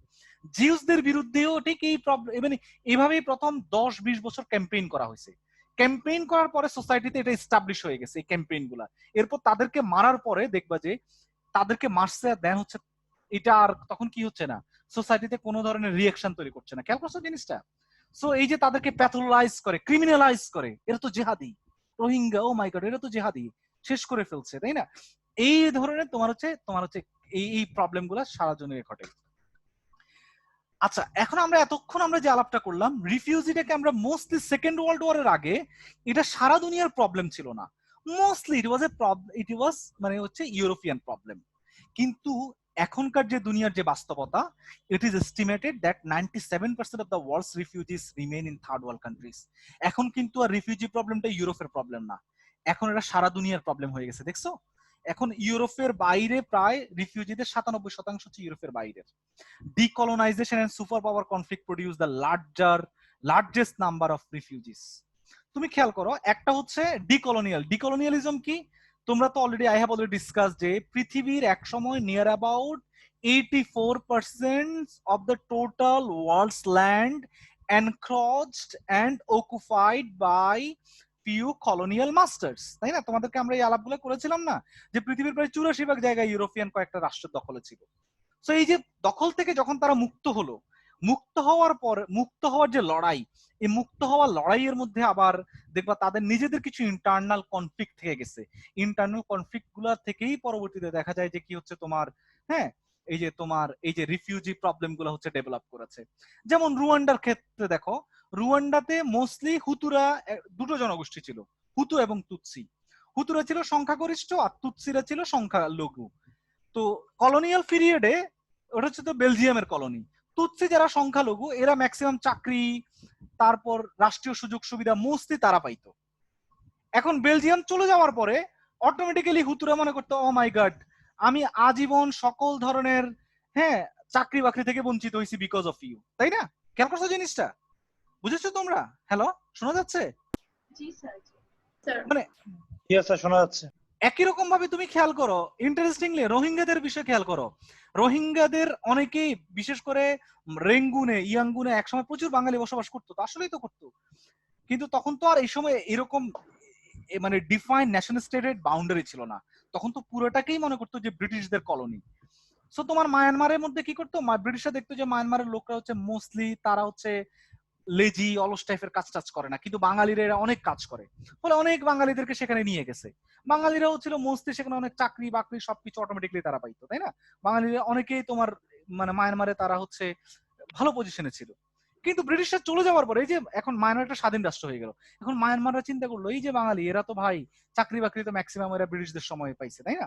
সো অটোমেটিক্যালি বাঙালিদের সম্পর্কে তাদের এক ধরনের নেগলেক্টেড মেন্টালিটি তারা ডেভেলপ করেছে। খেয়াল করছো জিনিসটা, এই জায়গাটা? সো এই জিনিসটা সারা দুনিয়াতে এইভাবে নানান ওয়েতে এটা ফাংশন করেছে, এবং এইটাই তোমার হচ্ছে দেখা গেছে যে কি ডিকলোনিয়াল যখন আস্তে আস্তে সবাই নতুন রাষ্ট্র হচ্ছে, সব জায়গায় সব রাষ্ট্রে যারা সংখ্যাগুরু তারা একটা চাঙ্ক, একটা এথনিক গ্রুপকে বা রিলিজিয়াস গ্রুপকে বা নানা একটা পলিটিক্যাল গ্রুপ তারা এইভাবে তোমার হচ্ছে স্টেটলেস করে ফেলছে, তাদের আইডেন্টিটিকে না করে দিছে।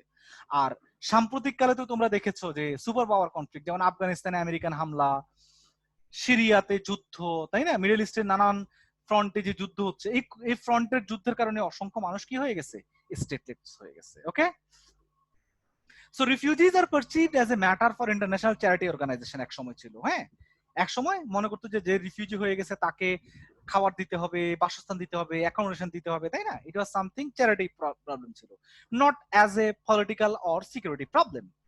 বাট এখন দেখো, এখন রিফিউজিটাকে মোস্টলি এখন পলিটিক্যাল ইস্যু আকারেও কি করা হয়, তোমার হচ্ছে ট্রিট করা হয়। আমি অনেক সময় নিয়ে নিচ্ছি, সরি, তোমাদের অনেক আলাপ করে ফেলতেছে। তোমাদের কোনো টাইম কিলিং হচ্ছে?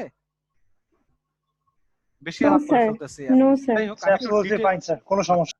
আচ্ছা, এরপর আছো না, অনেক 1 ঘন্টার বেশি অনেকের হচ্ছে আবার কনসেন্ট্রেশন থাকে না। হ্যাঁ, যাই হোক, এরপর হচ্ছে যে জায়গাটা সেটা হচ্ছে তোমার এই সেকেন্ড ওয়ার্ল্ড ওয়ারের পরে এত বেশি সংখ্যক রিফিউজি হওয়া শুরু হয়েছে। ফিলিস্তিন থেকে রিফিউজি মানে সরি ইউরোপের বাইরে প্রথমে হচ্ছে তোমার এই যে ফিলিস্তিন থেকে রিফিউজি হওয়াটা শুরু হয়েছে। হ্যাঁ, তোমার এত বেশি পরিমাণ রিফিউজি হওয়া শুরু হয়েছে, বিশেষ করে প্যালেস্টাইন, তারপর হচ্ছে মিডল ইস্টার্ন সোসাইটিস থেকে শুরু করে নানান জায়গায়, তখন এটা একদম, হ্যাঁ, তোমার এটা একটা problem of politics, problem of security, problem of development, তাই না? নানান জায়গায় তখন নানান ইস্যু থেকে তখন এটাকে তোমার হচ্ছে আলাদাভাবে ডিল করা হচ্ছে। এত বেশি সংখ্যক মানুষ রিফিউজি হওয়া শুরু হয়েছে, তখন আলাদাভাবে আমাদের বিদ্যা জগতে বা একাডেমিয়াতে রিফিউজি স্টাডিজ নামে আলাদা একটা ডিসিপ্লিন, আলাদা একটা সাবজেক্ট পর্যন্ত ডেভেলপ করেছে। একটা জিনিস খেয়াল করবা, যারা রিফিউজি হয়ে যায় তারা mostly they are not poor, they have not failed within their homeland. They are successful, prominent, well integrated, educated individuals who feel because of fear of persecution. অনেকে আমরা মনে করি যে রিফিউজি মানে হচ্ছে গরিব, মান্দাতা আমলে কিছু জানে না। It is not like that. অসংখ্য রিফিউজি দেখবা তারা হচ্ছে মোস্টলি এডুকেটেড ছিল, তাই না, ইঞ্জিনিয়ার ছিল, তাই না, এবং তারা হচ্ছে কি হয়ে যায়, এই রিফিউজি প্রবলেমের কারণে তারা সবকিছু হারাই ফেলে। এবং রিফিউজি হওয়ার পর সবচাইতে ভয়ঙ্কর যে অভিজ্ঞতাটা মানুষকে ফেস করতে হয়, that is post traumatic stress disorder. এটা কিন্তু খুব ভয়ঙ্কর। মানে তুমি খেয়াল করছো কিনা জানি না, আমি জানি না তোমরা কখনো রোহিঙ্গা ক্যাম্পে গেছো কিনা, যাওয়া উচিত তোমাদের, অন্তত একবার দেখা উচিত। তুমি দেখেছো যে তোমার সামনে তোমার হাজবেন্ডকে মেরে ফেলছে, ব্রুটালি কিল করছে। তুমি দেখতেছো যে তোমার চোখের সামনে তোমার 5 বছরের বাচ্চাটাকে লাথি মেরে মেরে ফেলছে। তুমি দেখতেছো যে তোমাকে হাত দিয়ে বেঁধে তোমার সামনে তোমার মেয়েকে রেপ করা হয়েছে, তোমার বোনকে রেপ করা হয়েছে, তোমার ওয়াইফকে রেপ করা হয়েছে। তুমি দেখতেছো যে তোমার একটা হাত কেটে ফেলছে। মানে তুমি এটা এটা নিয়ে তুমি আজীবন বয়ে বেড়াচ্ছ। ইউ আর এক্সপেরিয়েন্সিং যে তোমার হচ্ছে একটা পা হারায় ফেলছো। তুমি দেখেছো যে তোমার সামনে অসংখ্য মানুষকে একসঙ্গে এক কাতারে দাঁড়ায় গুলি করে মেরে ফেলছে। দেখো, এগুলো কিন্তু তোমার সাইকোলজিতে, তোমার মেন্টাল হেলথে তুমি রাতে ঘুমাইতে পারবা না। খেয়াল করছো জিনিসটা? তোমার সামনে কাউকে তুমি রেপ হইতে দেখছো, তোমার কাছের কাউকে, একদম কাছের ইন্টিমেট কাউকে তুমি কারোর অঙ্গহানি হতে দেখেছো, সিভিয়ারলি টর্চার হতে দেখেছো, অথবা তুমি নিজে সিভিয়ারলি টর্চার্ড হয়েছো। খেয়াল করো, এটা কিন্তু একটা লং টার্ম। যারা রিফিউজি হয়ে যায়, শুধুমাত্র যে তারা স্টেটলেস হয়ে গেছে, it is not like that. It is also something যে তাকে এক ধরনের কন্টিনিউয়াসলি এবং কনসিস্টেন্টলি একটা ট্রমার মধ্য দিয়ে তাকে যেতে হয়। রাতে ঘুমাচ্ছ, তোমার কাছে মনে হচ্ছে শেলের যে বোম্বিং এর যে শেলের আওয়াজ হচ্ছে, ঘুমাইতে পারবা না, সাইকোলজিক্যালি তুমি আনস্টেবল হয়ে যাবা। প্রত্যেকটা রিফিউজির ক্ষেত্রে এই জিনিসগুলো ঘটে। বাংলাদেশের প্রেক্ষাপটে আমরা যদি ডিসপ্লেসমেন্ট গুলো দেখি, already I have already discuss যে বাংলাদেশে হিউজ বিহারি তোমার হচ্ছে রিফিউজি হয়েছে। রোহিঙ্গা রিফিউজি তো তোমরা দেখতেছো যে বাংলাদেশে কি পরিমাণ। Environmental refugee I have already talked about it, যে তোমার হচ্ছে এটার নাম কি, বাংলাদেশে তোমার হচ্ছে প্রচুর পরিমাণে মানুষ বিকজ অফ এনভায়রনমেন্টাল ডিগ্রেডেশন তারা সবকিছু হারাই ফেলে। পলিটিক্যাল রিফিউজি, তোমরা, আমি জানি না তোমরা এই ধরনের ক্যাটাগরির কথা নাম শুনছো কিনা, because of your political faith, political ideology, political orientation, you feel threatened যে তুমি যে কোনো সময় গুম হয়ে যেতে পারো, যে কোনো সময় তুমি সিভিয়ারলি টর্চার্ড হয়ে যেতে পারো। এই জিনিসগুলো ঘটে না বাংলাদেশের প্রেক্ষাপটে? তুমি দেখবা বাংলাদেশের প্রচুর মানুষ, আমি তো দেখেছি, আমি অ্যাসাইলাম কোর্টে কাজ করেছি, আমি অ্যাসাইলাম নিয়ে অনেকদিন কাজ করেছি তো ইউকে তে, এই যে টেইলর হাউসে একটা অ্যাসাইলাম কোর্ট আছে। সো বাংলাদেশে অসংখ্য মানুষ because of the fear of political persecution, যে দেশের মধ্যে থাকলে সে যে কোনো সময় তোমার হচ্ছে ক্রস ফায়ার বা হচ্ছে ইনহিউম্যান ওয়েতে সে টর্চার্ড, রিমান্ডের মুখোমুখি হতে পারে, নানান কারণ, because of his political orientation. হ্যাঁ, এই কারণে, এই ভয়, মেনি অফ দেম তারা হচ্ছে দে ফ্লেড দ্য কান্ট্রি। বাংলাদেশে মোস্টলি অসংখ্য মানুষ বাংলাদেশ থেকে পালাই চলে গেছে, অসংখ্য মানুষ, হ্যাঁ, এই ভয়ে। আর যারা রিফিউজি হয়ে যায় তারা অন্য আরেকটা দেশে দেখবা, তুমি হচ্ছে দেখবা যে হচ্ছে তারা, যারা একটু শিক্ষিত হয় তারা নর্মালি হচ্ছে ক্যাম্পের মধ্যে থাকতে চায় না। ক্যাম্পে থাকলে তুমি চাকরি পাবা না, বাকরি পাবা না, যেহেতু তোমার এক ধরনের স্কিল আছে, তুমি নানান জায়গায় চাকরি বাকরি করতে পারবা। বাইরের প্রেক্ষাপটে গুলো দেখা যায়। হ্যাঁ, আর অ্যাসাইলাম, তোমরা জানো হোয়াট ইজ অ্যাসাইলাম? অ্যাসাইলামটা কি? পলিটিক্যাল কারণে রাজনৈতিক আশ্রয় স্যার। কি আমাকে বলো, এটা কি রাজনৈতিক আশ্রয়টা কি? স্যার, যেমন কোনো ব্যক্তি যদি স্যার তাকে কোনো দেশ থেকে স্যার বের করে দেওয়া হয়, মানে যখন সে অন্য দেশে যে স্যার আরেকটা দেশের সরকারের কাছে স্যার চায়, মানে তোমার ভিডিও কোথায় সাব্বির? স্যার আমার ওই যে আমারও বাসায় বাচ্চা আছে তো স্যার, আমার ভাগিনা ও ডিস্টার্ব করে স্যার, এই জন্য বাচ্চা অফ থাকলে করে। কি হয়েছে, কোনো সমস্যা নাই, they are part of our life, they are part of our life, আচ্ছা স্যার সাব্বির তাকে নিয়ে ক্লাস করি। কোনো সমস্যা নাই। আরে ভাই কি বলো, আমরা তো মানে একটা নতুন বাস্তবতায় বসবাস করছি, তাই না? আমাদের তো সবকিছুই তোমার রিকগনাইজ করতে হবে।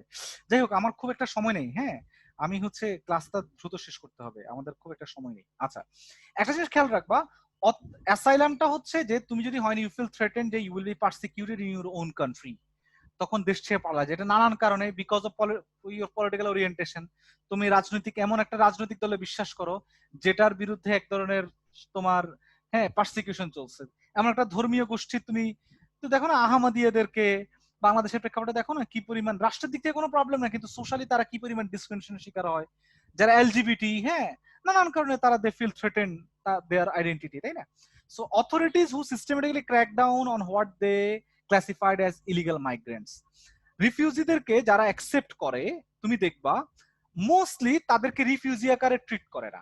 যেমন বাংলাদেশের প্রেক্ষাপটে আমি তো 2017 সালের আগে আমি তো অনেকবার রোহিঙ্গা ক্যাম্পে কাজ করেছি, গেছি, একটা জিনিস দেখলাম, রোহিঙ্গা যারা 2012 সালে, সরি 2000 মানে 10 সালের আগে আসছে, আবার 2012 সালে যারা আসে তারা কিন্তু ডিফারেন্ট ওয়েতে ট্রিটেড হইতো।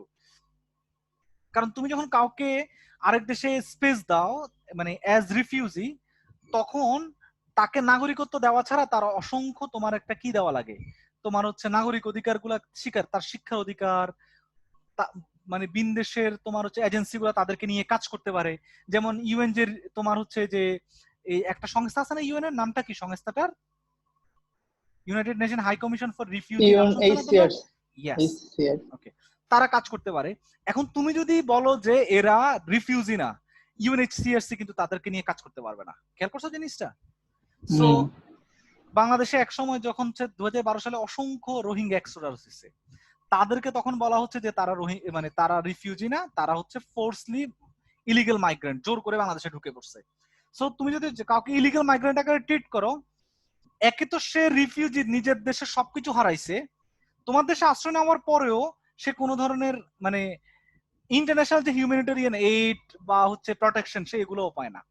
যেহেতু তুমি যদি তাকে রিফিউজি স্ট্যাটাসটাও না দাও, ইলিগাল মাইগ্রেন্ট বললে তারা তখন তখন দেখা যায় যে কি রোহিঙ্গা ক্যাম্পের একদিকে তারা স্যানিটেশন সুবিধা পাচ্ছে, বাহির থেকে খাবার পাচ্ছে, কিন্তু আরেকটা দিকে তাদের কোনো ইলেকট্রিসিটি নেই, কিছু নাই, বিকজ ইউএন তাদেরকে নিয়ে কাজ করার এখতিয়ার নাই। কারণ ইউএন তো প্রত্যেকটা রাষ্ট্রের অনুমতি ছাড়া সেই রাষ্ট্রে ফাংশন করতে পারে না। বুঝছো জিনিসটা? সেই প্রবলেম গুলো রয়ে গেছে। The role of the state in managing the displaced was fraught by legal ambiguities and political limits. এই যে দেখো একটা একটা একটা হ্যাঁ বলো।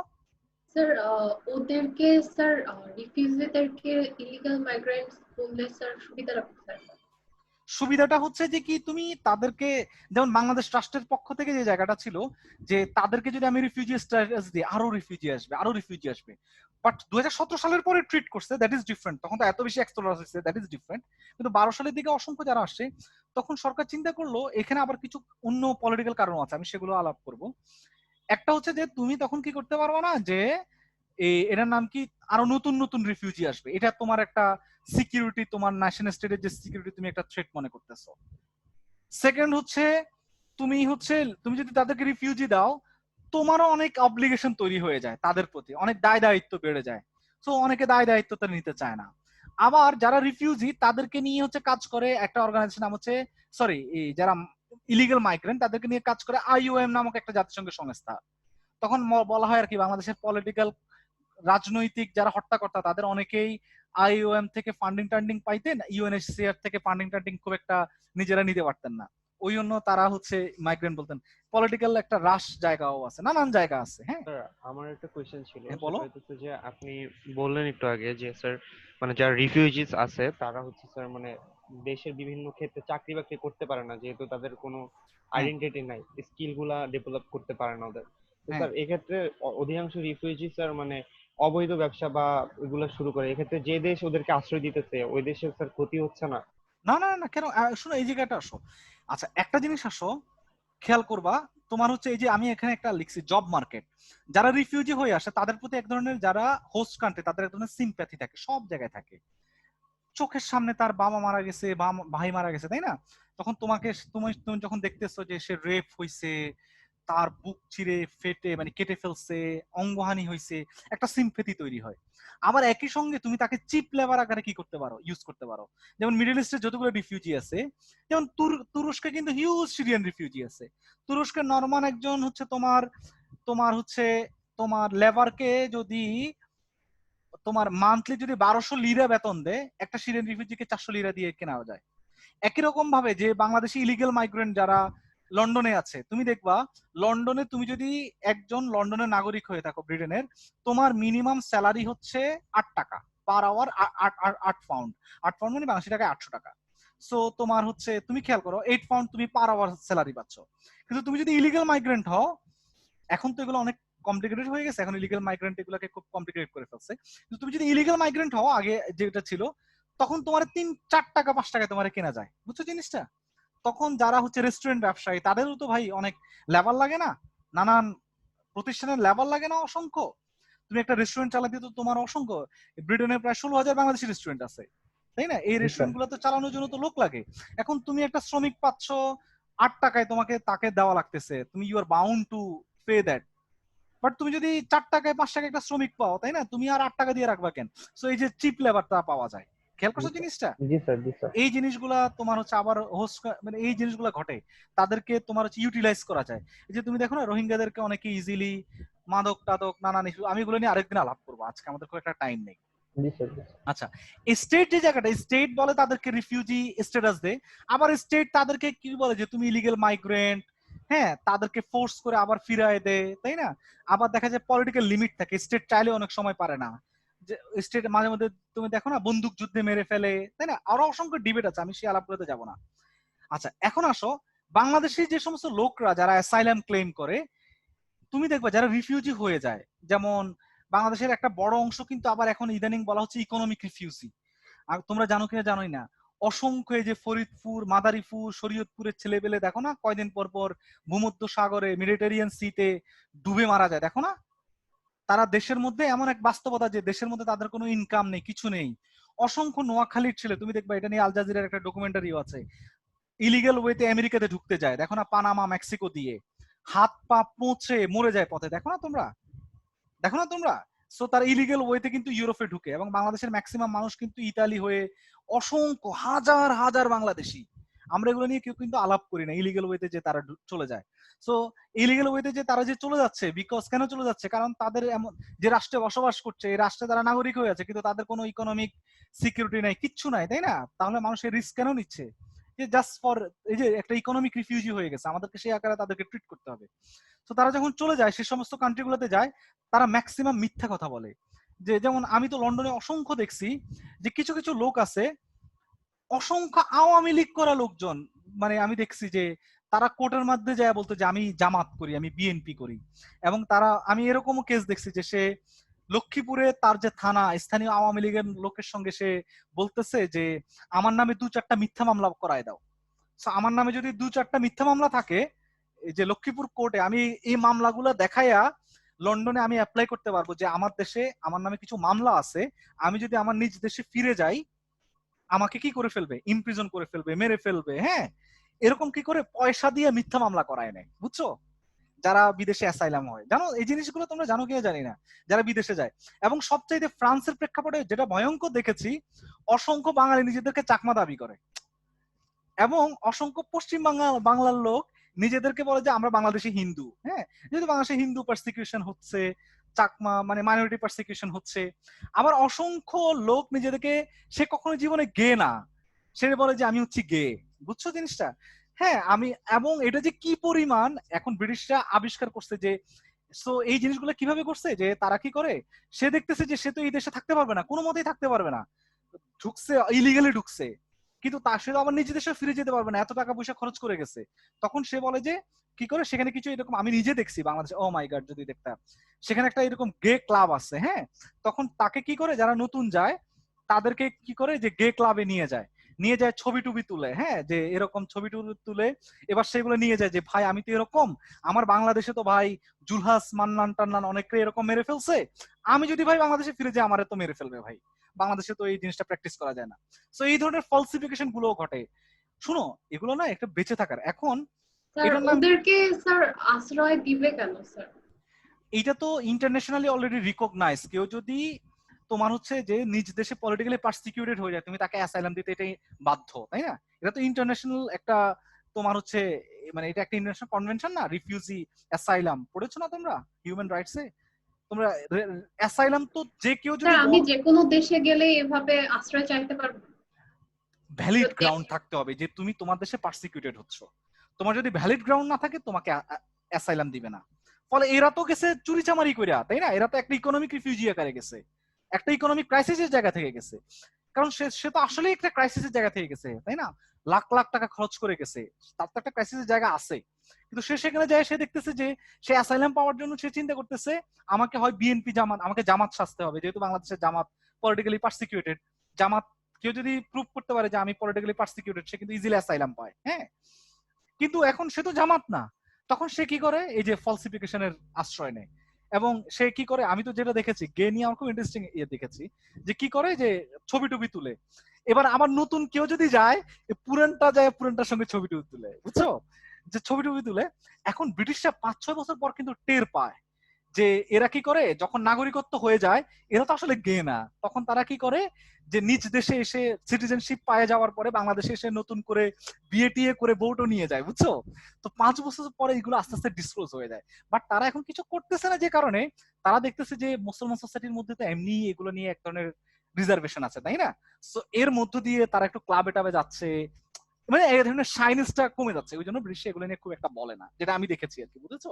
সো এই যে ফলসিফিকেশন গুলো খুব মারাত্মক। হ্যাঁ, এইগুলো এই যে যারা অ্যাসাইলাম ক্লেম করে, এবং বলা হয় যে ব্রিটেনে এখন সবচেয়ে বেশি অ্যাসাইলাম ক্লেম করার তোমার হচ্ছে লিস্টে বাংলাদেশ এখন বোধহয় 3rd পজিশনে আছে। এত বেশি আফগান, সোমালিয়ান, এদের পরে বাংলাদেশিরা এত পরিমাণ অ্যাসাইলাম ক্লেম করতেছে। হ্যাঁ, পাচ্ছেও তুমি যদি। ফলে দেখা যায় যে কি, আমি তো অসংখ্য এইরকম, আমি একটা মেয়ের কেস দেখছি, তাকে যে কি পরিমাণ, সে নিজেকে লেসবিয়ান দাবি করছে, ও মাই গড, তাকে যে কি পরিমাণ কোশ্চেনের পর কোশ্চেন, মানে তারা কি পরিমাণ হ্যারাসমেন্ট, এগুলো। যাই হোক, এইটা হচ্ছে ভিন্ন জগৎ, আমি এগুলো নিয়ে অন্যদিন আলাপ করব। হ্যাঁ, আমাদের অলরেডি টাইম চলে গেছে। যাই হোক, সো এখন খেয়াল করো, যারা হচ্ছে রিফিউজি হয়ে যায়, ভাই একটা জিনিস খেয়াল করো, তারা নানান ধরনের টর্চারের শিকার হয়। তুমি রোহিঙ্গাদেরকে দেখলে খেয়াল করতে, আমি তো দেখেছি বুক কেটে ফেলছে, তারপর হাত উড়ে চলে গেছে, পা টর্চার্ড, মানে পলিটিক্যাল রিফিউজি হয়, নানান ধরনের রিফিউজি হয়। এবং এই ধরনের রিফিউজি ভিকটিমস হ্যাভ মানে turned into perpetrators and perpetrators into victims. It has become difficult to discern whose owns were more legitimate than others. মানুষের যখন ধরনের একটা সোসাইটিতে ক্রাইসিস তৈরি হয় এবং একটা অংশকে যখন স্টেটলেস করা হয়, এবং যারা স্টেটলেস করে দেখা যায় যে তার আগে পারপিট্রেটর ছিল। যেমন আমাদের কথা খেয়াল করো, মানে বিহারিরা আমাদেরকে গণহত্যা চালাইছে, তাই না? বাঙালিদের তোমার হচ্ছে এখানে গণহত্যা চালাইছে, অসংখ্য বাঙালি মানুষকে তারা মানে জবাই করে খুন করেছে, অসংখ্য কিছু করেছে। আবার যুদ্ধের পর আমরা আবার তাদেরকে কি করতেছি, স্টেটলেস করে তাদের বিরুদ্ধে হত্যা হচ্ছে, তাই না? সো হুজ ওনস আর মোর লেজিটিমেট দ্যান আদার্স, এটা কোশ্চেন থেকে যায়। রুয়ান্ডাতে এই জিনিসগুলো ঘটেছে, সেব্রেনিৎসাতে ঘটেছে, নানান দেশে। হ্যাঁ, মানে প্রথমে এক পক্ষ মারামারি করতেছে, পরে আরেক পক্ষ, মানে এটা এমন এক ধরনের একটা ব্লার এরিয়া তৈরি করে। These stories define a shared predicament connecting many Bangladeshi as they piece together a wounded history that has marked the country's social body. আরেকটা জিনিস মনে রাখবো, আমি এত এখন ডিবেটে যাচ্ছি না, আই হ্যাভ অলরেডি, আমাদের টাইম অলরেডি শেষ। যারা রিফিউজি তারা সবসময় ডবল ভিকটিম। নিজ দেশে তো তারা একসময় ভিকটিম হইছেই, নিজ কমিউনিটিতে তারা ভিকটিম হইছেই, তারা নতুন আরেকটা কমিউনিটি গেলে তারা সেখানেও নানান ধরনের ডিসক্রিমিনেশনের শিকার হয়। একে তো তাদের কোনো তো রাইট নাই, আবার সেখানে যাওয়ার পর দেখা যায় তাদের কোনো চাকরি বাকরি করতে ঝামেলা পোহাইতে হয়, তারপর স্টিগমাটাইজেশন হয়, তাই না? যেমন দেখো রোহিঙ্গারা তো নিজ দেশে পারসিকিউটেড হয়েছে, বাংলাদেশে আসার পর তাদের বিরুদ্ধে আরেক ধরনের, দেখছো না তোমরা, একটা গত বছর না এর আগের বছর আমি দেখছি কি পরিমাণ একটা হেট্রেড ক্যাম্পেইন হয়েছে, যে রোহিঙ্গা পরিবেশ ধ্বংস করে ফেলতেছে, রোহিঙ্গা ঘন্টায় ঘন্টায় বাচ্চা দিচ্ছে। হ্যাঁ, দেখছো না তোমরা? এগুলো নিয়ে আমরা আরেকদিন আলাপ করবো, we don't have enough time. So এরপর দেখো বন্দুক যুদ্ধে মারা যাচ্ছে, দেয়ার আর প্রবলেমস। হ্যাঁ, তারা এখানেও ভিকটিম, ওখানেও ভিকটিম, হ্যাঁ, ডাবল ভিকটিমের শিকার হয়। Okay, so back and forth between recognition and misrecognition, victimhood and betrayal, owns and owning, color the continuous and dynamic transaction of everyday life of the refugees. ওকে, আমি এখানে থামাচ্ছি, এনি কোশ্চেন 5 মিনিটের মধ্যে শেষ করব। আচ্ছা, তোমরা কি আমার লেকচারগুলো বুঝো নাকি তোমাদের কাছে খুব কমপ্লিকেটেড মনে হয়? আজকে তো একটু ওভারওয়েলমিং ছিল। কি ছিল? না, অনেক বেশি ইনফরমেশন একসাথে ছিল। আচ্ছা, ইনফরমেশন দিলে তো ভাই অনেক ইনফরমেশন দেওয়া যায়, আমি প্রত্যেকগুলোতে। তোমরা হচ্ছে বুঝার জায়গা, তোমার বুঝাটা হচ্ছে ইম্পর্টেন্ট, হ্যাঁ, কনসেপচুয়াল জায়গাগুলো হচ্ছে সবচেয়ে important. Okay, yes, any question, any related to anything else? এগুলো হ্যাঁ বলো। স্যার এই সাবজেক্টের সাথে রিলেটেড না, আপনি যে একটা কোর্সের নাম বলছিলেন যে anthropology of law and human rights, এটার কোর্স কোডটা কত sir? 355। Okay okay sir, thank you sir. Okay, anything else? Anything else? কারো কোনো কোশ্চেন নাই? ও মাই গড, কখনো রিফিউজি মানে এই যে বললাম না, ব্লাইন্ড, আমরা কখনো ফিল করি না, তো এই জন্য আমরা কখনো এটা বুঝি না। যে স্টেটলেস সে বুঝে, সিটিজেন হীন হয়ে যাওয়ার। আমার একটা কোয়েশ্চেন হলো যে স্যার, এখন যে এই যে ধরুন মোহাম্মদপুরে যে যারা যে মানে রিফিউজিস গুলো আছে, ওদের কি স্যার বাংলাদেশে আইডেন্টি আছে? মানে ওরা কি 2008 সালের পর তাদেরকে রিকগনাইজ করা হয়েছে যে তারা বাংলাদেশের নাগরিক, কিন্তু স্টিল এটা মানে দেখা যায় তাদেরকে স্কুলে পড়তে পারে না, তোমার হচ্ছে মেডিকেল ফ্যাসিলিটি পায় না, অসংখ্য। তুমি দেখো মানে এটা যে কি পরিমাণ প্রবলেম। স্যার তাই যদি হয়ে থাকে তাহলে এই ক্ষেত্রে এই জন্যই আমি জিজ্ঞেস করলাম আর কি স্যার, এই ক্ষেত্রে তো ওরা তাহলে স্যার যে এইসব ফ্যাসিলিটি পায় না যেহেতু স্যার, তারা কি স্যার মানে দেশে যে অবৈধ ব্যবসার দিকে ঝুঁকে পড়ে না, মানে যেটা দেশের জন্য স্বাভাবিক না? তুমি একটা মানুষ যখন কোন ধরনের মানুষ তো বাঁচার জন্য তার একটা ইকোনমিতে একটা ইনডিসপেন্সেবল পার্ট, তাই না? হ্যাঁ হ্যাঁ স্যার। ভাই আমি তো এই যে আমি অনেকদিন তোমার মেহেরপুরে কাজ করছি, ঝিনাইদহে হাটে ঘাটে মাঠে আমি কাজ করছি, যারা মানে আন্ডারগ্রাউন্ড পলিটিক্স করছে বাংলাদেশে। তোমরা নাম শুনছো না, পূর্ব বাংলা সর্বহারা পার্টি? আমি একদম অসংখ্য এরকম অনেক মানুষের ঘরে ঘরে থাকছি, ঘুমাইছি। আমি জানি না তোমাদের কারো ঝিনাইদহ বাড়ি আছে কিনা। আমি কোটচাঁদপুর, মহেশপুর অনেকদিন ছিলাম, যশোরের কালীগঞ্জ ছিলাম, অনেকদিন ছিলাম। সো আমি দেখেছি মানুষ কখন আন্ডারগ্রাউন্ডে যায় ভাই, যখন সে স্বাভাবিক জীবনে ছিল। কিন্তু স্বাভাবিক মানে আন্ডারগ্রাউন্ডে যায় তখন যখন সে আর কোনো মতেই বেঁচে থাকতে পারতেছে না। এখন তুমি আন্ডারগ্রাউন্ডে কেউ যদি যায়, এখন আন্ডারগ্রাউন্ডে গেলে তার কোনো কি ইকোনমিক কোনো সিকিউরিটি আছে? তারে কে খাওয়াবে, কে পড়াবে? সে তো ভাই মানুষ, তাকে তো বেঁচে থাকতে হবে। তখন আন্ডারগ্রাউন্ডে যাওয়া মাত্র সে কি করে? সে চুরি করে, চামারি করে, ডাকাতি করে, তাই না? এটা তার একটা নিত্য মানে এটা একটা নিত্য বাস্তবতার মানে একটা, এটা তার একটা রিয়েলিটি হয়ে যায়, বুঝছো জিনিসটা? খেয়াল করছো জিনিসটা? হ্যাঁ বলো। আরেকটা পার্সোনাল কোশ্চেন করতাম স্যার, আপনার হোম টাউন কোথায় স্যার? আমার হচ্ছে ফেনীতে। ফেনী। আচ্ছা sir, thank you. Okay, any question from anyone else regarding anything else? কারো কোনো কোশ্চেন নেই? তাহলে আমি আজকে বাই বাই টাটা, অনেক সময় কিল করেছি, ভালো থাকবেন, বাই বাই টাটা। হ্যাঁ, নেক্সট ক্লাসে দেখা হবে, please submit your review on time. Bye bye.